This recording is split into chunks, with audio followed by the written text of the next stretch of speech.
is initiated in 3 steps. First, the small subunit of the ribosome binds to the mRNA so that the P site is positioned over the start codon.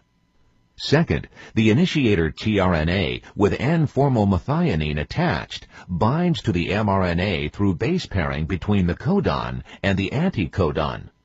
Third, the large subunit of the ribosome joins the complex to complete initiation. During elongation, amino acids are joined to a growing polypeptide chain. The first step of elongation is the delivery of tRNA and its amino acid to the A site. In the second step of elongation, a peptide bond forms between the amino acids. The third step of elongation is translocation, the movement of the ribosome down the mRNA. After translocation, the tRNA formerly in the P site is now in the E site, from which it moves to the cytoplasm. Now the elongation cycle repeats itself. A tRNA and its amino acid occupy the A site. A peptide bond forms, and the ribosome translocates to the next codon. As the cycles of elongation continue, the polypeptide chain grows by the addition of amino acids to its carboxyl end.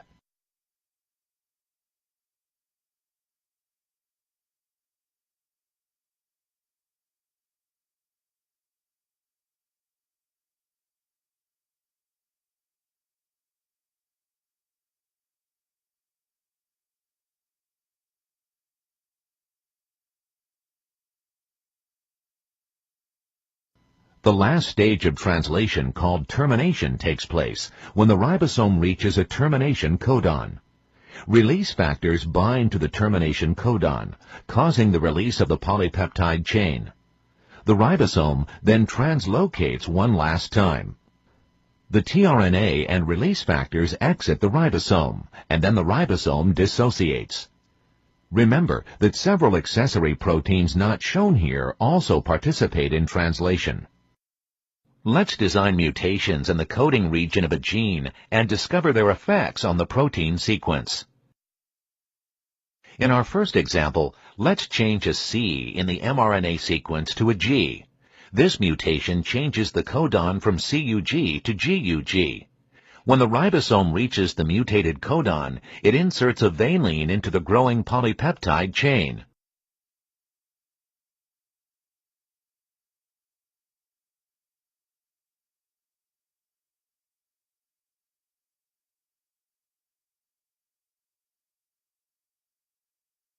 The resulting mutant polypeptide has a valine instead of a leucine at this position and may or may not be functional. Now let's create a mutation by deleting a single nucleotide from the sequence.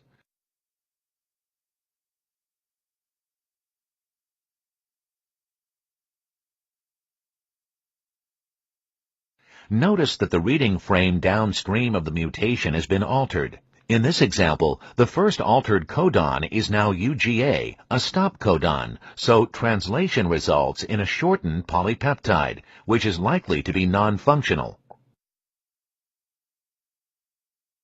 What happens if we delete 3 nucleotides? In this example, the deletion of 3 nucleotides preserves the original reading frame, but results in the deletion of 1 amino acid. The resulting mutant polypeptide may or may not be functional.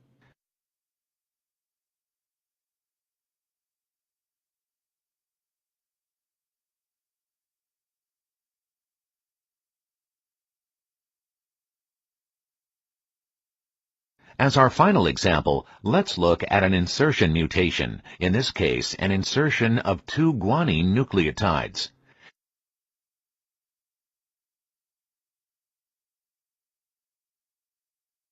The insertion results in a new codon, GGC, which codes for a glycine.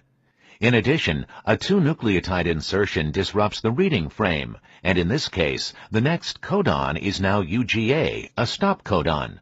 The mutant polypeptide is significantly different from the wild-type version and is likely to be non-functional.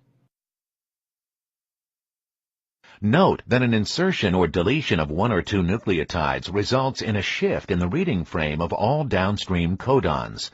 whereas an insertion or deletion of 3 nucleotides does not cause a frame shift.